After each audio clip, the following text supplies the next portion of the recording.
CMR jewellers సువర్ణ సంక్రాంతి సంబరాలు బంగారు ఆభరణాలపై 1050% తగ్గింపు. నమస్తే, నేను విజయ్. తమిళ హీరో విశాల్కి ఏమైంది? வந்திருக்கிற அனைவருக்கும் மாலை வணக்கம். ఆయన తీవ్ర అనారోగ్యానికి గురయ్యారా? ఇటీవల జరిగినటువంటి ఒక మీడియా సమావేశంలో సినిమా ప్రమోషన్లో ఆయన చేసినటువంటి కామెంట్స్ కావచ్చు, నిజంగా ఆయన వణికిపోతూ మాట్లాడుతున్నటువంటి తీరు కావచ్చు, ఆయనకి నిజంగా ఏం జరిగిందో దీని గురించి మాట్లాడదాం. మనతో పాటు స్టూడియోలో ఉన్నారు సినీ నిర్మాత కేతిరెడ్డి జగదీశ్వర్ రెడ్డి గారు. సార్ నమస్తే. నమస్తే. హీరో విశాల్ అనగానే యాక్షన్ మూవీస్ గుర్తొచ్చేస్తాయి మనకి. తెలుగు వ్యక్తి, బట్ తమిళనాడులో ఒక మంచి హీరోగా గుర్తింపు పొందారు. చాలా సినిమాలు కూడా ఆయన యాక్ట్ చేశారు. ఇటీవల కాలంలో ఆయన పెద్దగా సినిమాల్లోకి రావట్లేదు, సినిమాలు కూడా కొంచెం తగ్గాయి. రీసెంట్గా ఒక సినిమా ప్రమోషన్లో వణికిపోతూ మైక్ పట్టుకొని నిల్చుకోలేక, సక్రమంగా మాట్లాడలేక వెనక నుంచి వచ్చి అసిస్టెంట్స్ని పట్టుకోవడం, ఆ వీడియో చూస్తే మీకు కూడా అర్థమవుతుంది. అంటే ఏంటి సార్ ప్రాబ్లం, ఏమైంది ఆయనకి? ఇంతకుముందు ఒక తమిళ సినిమా షూటింగ్లో ఒక యాక్షన్ సన్నివేశాలు చిత్రీకరణ సందర్భంగా ఆయన గాయపడడం జరిగింది. ఓహో, ఓకే.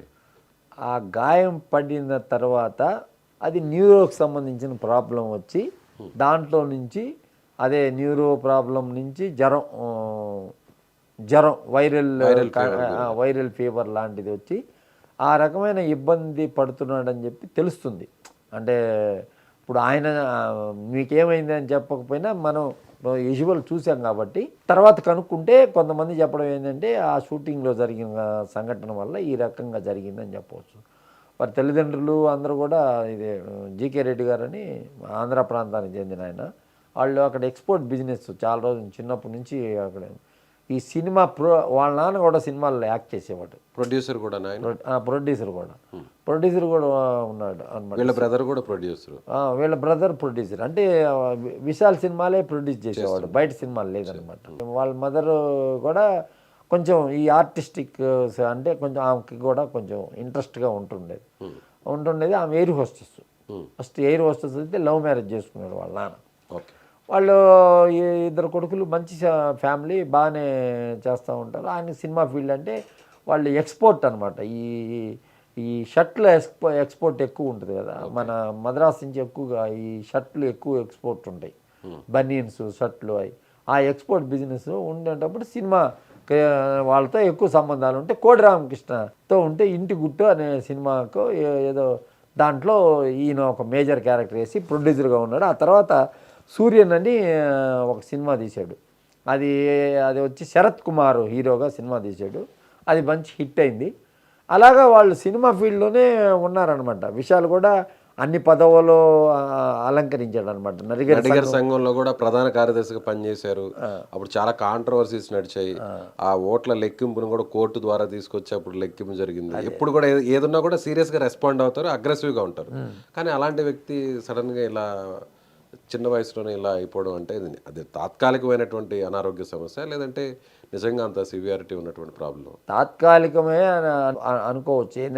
ఎందుకంటే ఇది సినిమా ప్రీ రిలీజ్ ఈవెంట్ కాబట్టి.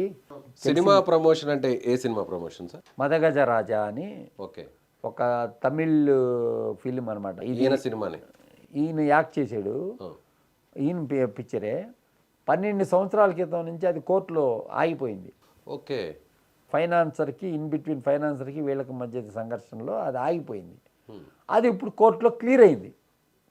దాని సందర్భంగా నిన్న రావాల్సి వచ్చింది. అనారోగ్యంలో ఉన్నా రావాల్సిన పరిస్థితి. తాత్కాలికమే అని అంటుంది. ఎందుకంటే మెడికల్ సైన్స్ పెరిగిపోయింది కదా, ఎక్కడున్నా వాళ్ళకి డబ్బులు బాగుంటాయి కాబట్టి ఎక్కడైనా ఏదో ఒకటి చేపించుకోగలుగుతారు.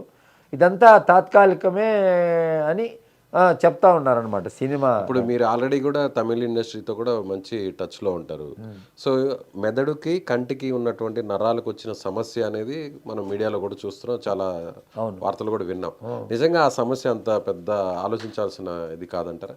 యాక్చువల్గా బేసిక్గా ఏంటంటే కుర్రాడే కాబట్టి ఆల్రెడీ ఇప్పుడు కొంచెం ఇంతకుముందు మొన్నటి వరకు అతను ఎక్కడ ఏం జరిగింది అనేది ఎవరికి తెలియదు.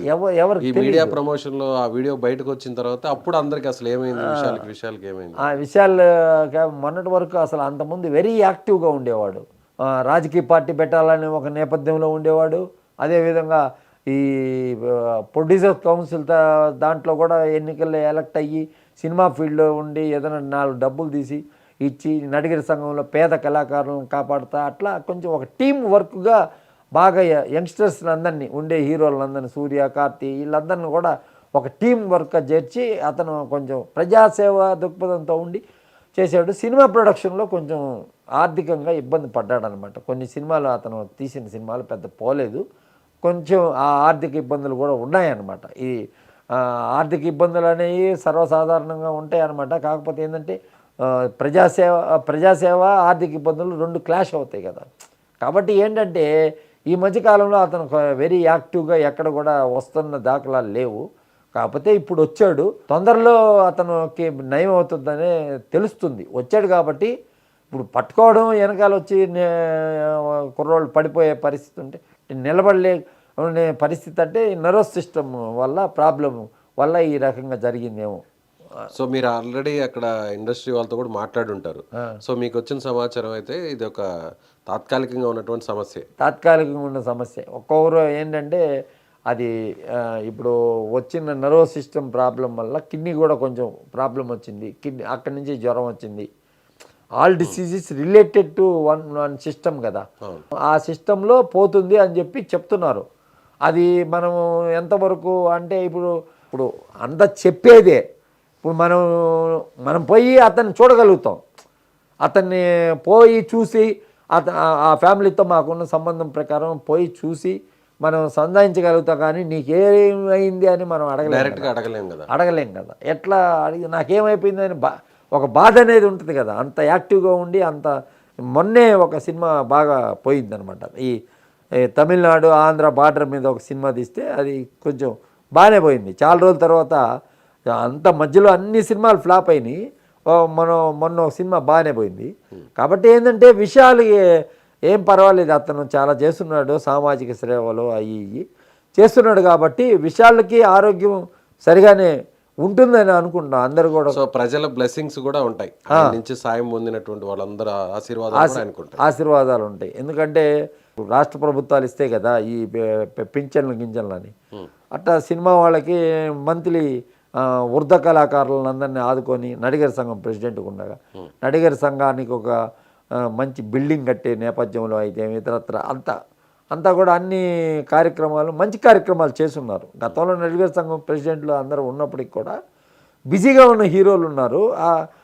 ఇతను 2 కూడా సరి సమానంగా చేసుకుంటూ వచ్చారు, సర్వీస్ చేస్తూ వచ్చారు.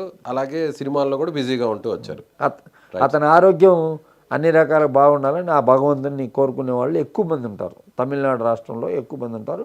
అది కాదు, మేము తెలుగు కోసం పనిచేస్తాం కాబట్టి తెలుగు వాళ్ళందరూ కూడా ఎప్పుడు కూడా అతను రాజకీయాల్లోకి వచ్చేటప్పుడు కూడా మేము నివారించాము. ఆ రోజు రాజకీయాలకు వచ్చే సమయం ఇది కాదు, ఎందుకంటే అక్కడ వ్యాక్యూమ్ లేదు కదా. అంటే జయలలిత ఉన్నప్పుడు నేను రాజకీయ పార్టీ పెడతానని చెప్పి అనౌన్స్ చేశాడు అనమాట. చేసినప్పుడు జయలలితని కాదని కరుణానిధి స్టాలిన్ గారి పార్టీ కాదని నువ్వు చేయలేవు కాబట్టి నీకు రాజకీయం అనేది అనవసరం అని చెప్పి ఆ రోజు మేము సలహా ఇవ్వడం జరిగింది. కాబట్టి ఏంటంటే మంచివాడు మన తెలుగువాడు ఒక తమిళనాడులో ఎలిగాడు అంటే మనందరం తెలుగువారిగా మనందరం గర్వించాలి.